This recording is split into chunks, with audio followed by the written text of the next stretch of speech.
E aí pessoal, tudo bem com vocês? Hoje mais um vídeo aqui no canal e eu quero dar continuidade ao vídeo que eu fiz sobre ações para 2024. Nesse vídeo específico eu quero trazer uma abordagem aqui mais para o lado de empresas mais estratégicas para turbinar, entre aspas, a carteira, não no sentido do curto prazo, mas no sentido de fechar as pontas aí da carteira com setores estratégicos, que podem talvez pagar mais dividendos em determinados momentos, como também podem se valorizar em determinados momentos. Mas vamos lá então. Seguindo o racional que eu postei então nesse vídeo aqui, com os setores que eu considero o filé aí para 2024, basicamente o que eu disse nesse vídeo é fazer o simples, que é ter em carteira as elétricas, as boas elétricas, tem muita empresa aí, os bancos também, tem boas empresas no setor, seguros também, como eu disse, acho que Caixa Seguridade, BB Seguridade vão pagar grandes dividendos em 2024, são boas opções. Saneamento também, por que não? Apesar de ter poucas opções, é um setor perene. Então, supondo que você já está posicionado nos setores fortes, nos setores perenes, não importa quais são as empresas, se são essas empresas aí ou não, não é isso que eu estou discutindo aqui. Eu vou até colocar também aqui a Vivo, que é telecom, tem gente que considera perene, então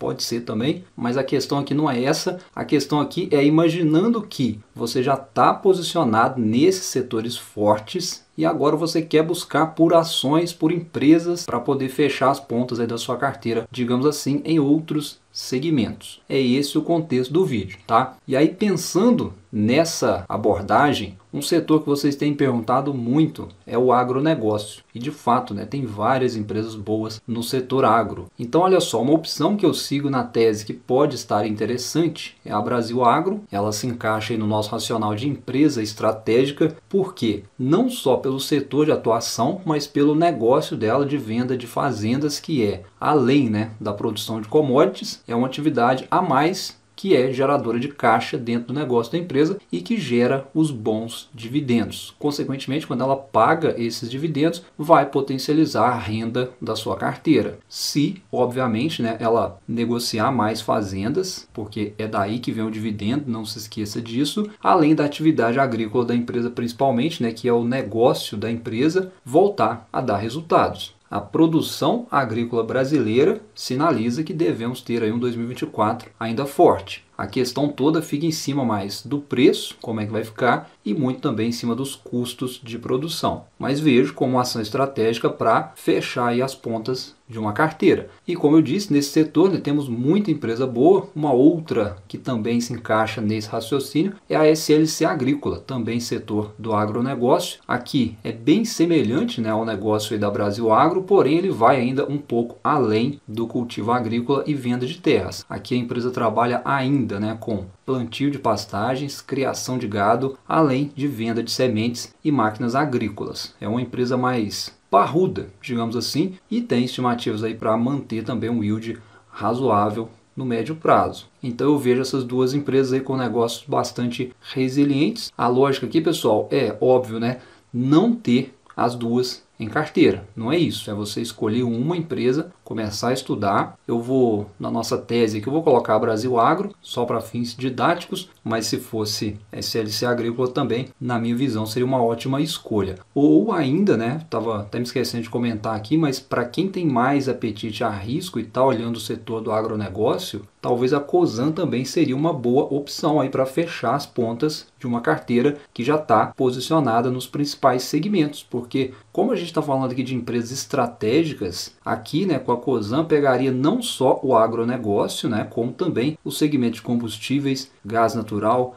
pegaria um pouco aí de infraestrutura com a Rumo Logística, além ainda de uma participação aí na Vale. Talvez aqui uma opção para quem já investe com menos capital. Você teria poucas empresas na carteira, mas bem diversificado. Por isso, empresa estratégica, sim, não digo que vai turbinar a sua carteira, levar ela para um outro patamar em termos de rentabilidade no curto prazo, porque o portfólio da empresa ainda precisa amadurecer, tá? Isso aqui é fato, você tem que ter isso em mente, mas para quem investe olhando para o futuro, é uma empresa que o mercado olha demais o resultado operacional, né? Muito mais do que lucro líquido num primeiro momento, porque primeiro a empresa tem que mostrar que a operação, né, as operações, no caso o negócio, dá resultado. No caso seria as empresas que ela investe dando resultado, né? Então veja que nesse sentido o EBITDA dela é crescente e a margem volta a subir, porém mesmo que se não subisse, né, estivesse aí igual ao período anterior, mesmo assim os resultados operacionais seriam maiores do que os de 2019 e 2020. E as cotações naquela ocasião eram até mais altas do que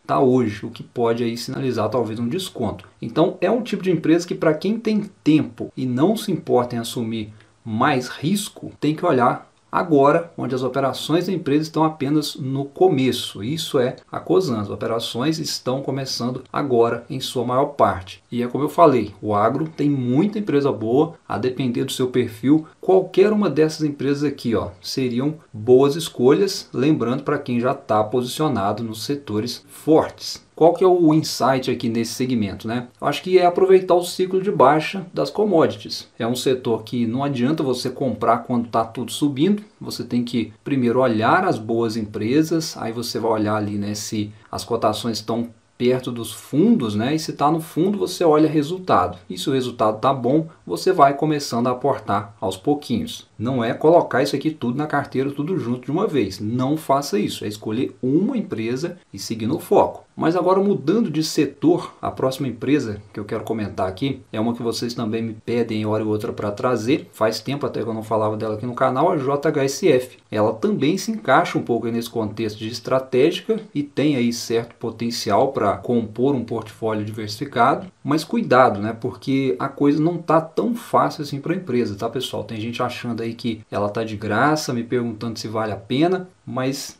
não está tão de graça assim, viu? Cuidado aí nessa avaliação. Acho que a empresa, por atuar, né, no segmento imobiliário de alto padrão, além de shopping centers e hotéis de luxo, né? Além disso, ela conta também com o aeroporto executivo internacional. Então, por isso que ela é estratégica. Sim, está no segmento de alta renda, bem menos sensível à crise. Os shoppings e hotéis vêm retomando, o aeroporto da empresa vem fazendo ampliações, e aqui é importante destacar que não é concessão, não tem nada a ver com o governo no meio, nada. O aeroporto é da empresa, é operado pela empresa e os números vêm melhorando. Por isso é estratégica. Sim, fato. Mas, porém, contudo, né, a empresa vem sofrendo no segmento de incorporação, que é um negócio relevante da empresa. Principalmente ela vem sofrendo por conta dos juros altos ainda no mercado. E isso tem pressionado a demanda aí por empreendimentos imobiliários, consequentemente pressiona as margens da empresa e o mercado não perdoa. Aqui é muito olhar para juros lá na frente, tá? O endividamento da empresa subiu muito, né? Isso aqui assustou o mercado. Até pouco tempo atrás era uma empresa bem mais controlada, vamos dizer assim. É uma empresa que você não pode se enganar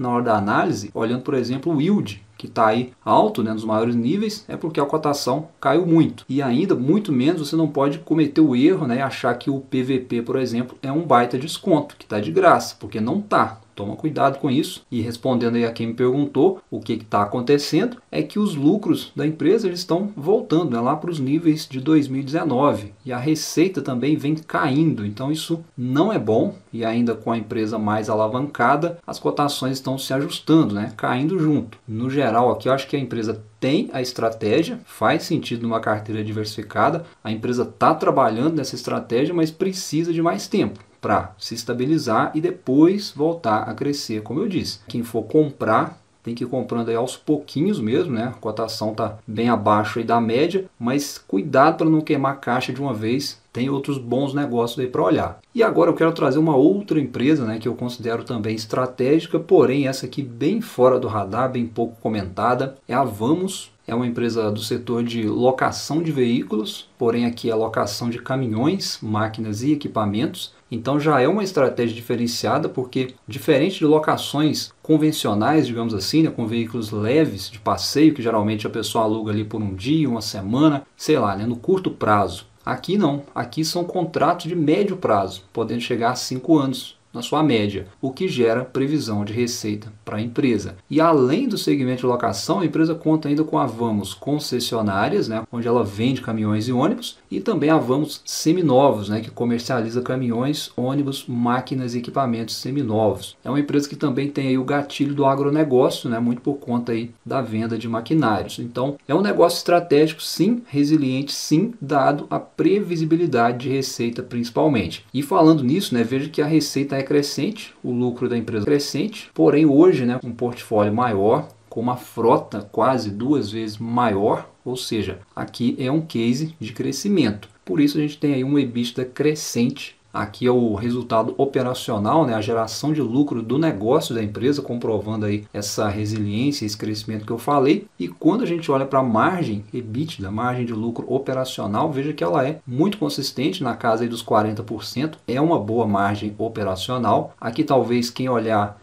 endividamento talvez vai se preocupar um pouquinho, mas é como eu já falei aqui antes, né? Se o EBITDA está subindo, está acompanhando aí o endividamento, está tranquilo. E é o que vem acontecendo aqui no case de Vamos. Então, em relação a essa empresa, eu acredito que é sim um case estratégico e até mesmo fora do radar, talvez, bem pouco comentado, que vale o estudo. Ainda falando de cases estratégicos, poderíamos voltar aqui, né, com teses já bem conhecidas aí do mercado, como por exemplo, mencionar aqui a WEG. Acho que hoje poderia até ser um desconto, porque a receita e o lucro da empresa são crescentes, está na máxima, né? Cada vez mais a empresa ganha mercado, cada vez mais ela investe assertivamente, né? Isso é muito importante, é característico aí da WEG, os bons investimentos, e cada vez mais ela está melhor posicionada aí como um case global dentro do setor. Então, se a gente pensar, né, que lá em 2021, por exemplo, ela chegou a ser cotada acima dos R$40, bateu 43, 44, para um lucro aí de 3,5 bi e uma receita de 23 bi e meio naquela ocasião, né, para fechar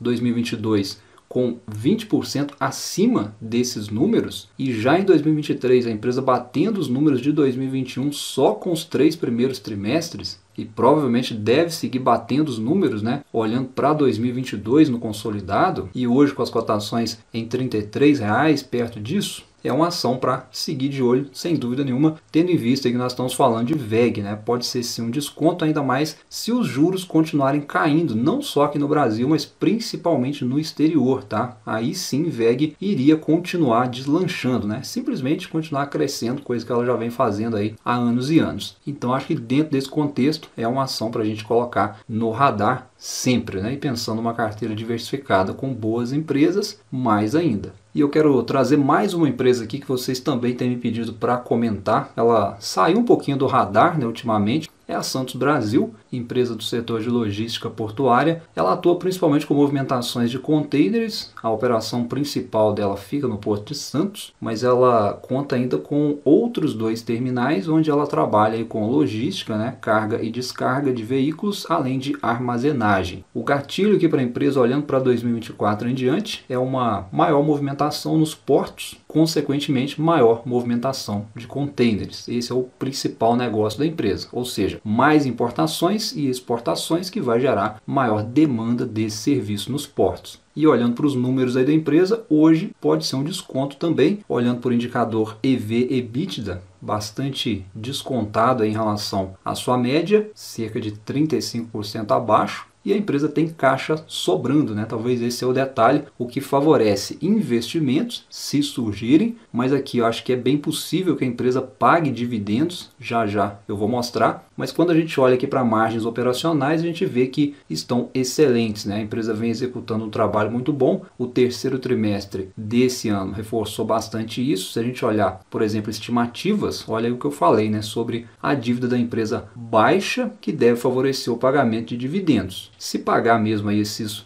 8% mais ou menos de yield, nessas cotações na casa dos R$8, está bem interessante, embora acho que o desconto mesmo tenha sido ali abaixo dos R$7. Quem pegou está recebendo aí um yield muito atrativo da Santos Brasil. Ainda sobre o resultado, a empresa teve um bom terceiro trimestre, né, depois de um início aí de 2023 um pouco ruim, mas voltou a bater a máxima de lucro e receita novamente. E quando a gente olha estimativas do mercado para resultado e margens operacionais, sinalizam sinaliza aí para uma continuidade desses bons números. Então vamos seguir de olho em Santos Brasil. Então pessoal, como eu falei, não é encher carteira com esse tipo de empresa, tá? Mas para você que já tem os setores sólidos, perenes, não tem por que você ficar parado no tempo. Tem muita empresa boa para estudar, vamos sempre buscar conhecer mais as empresas, porque em algum momento você pode sim ter que fazer alguma mudança aí na sua carteira. Mas me fala aí, tem alguma dessas empresas aqui que você está de olho para 2024? Deixa aí nos comentários. Por hoje então era isso, um abraço, bons estudos e a gente se fala no próximo vídeo. Até lá!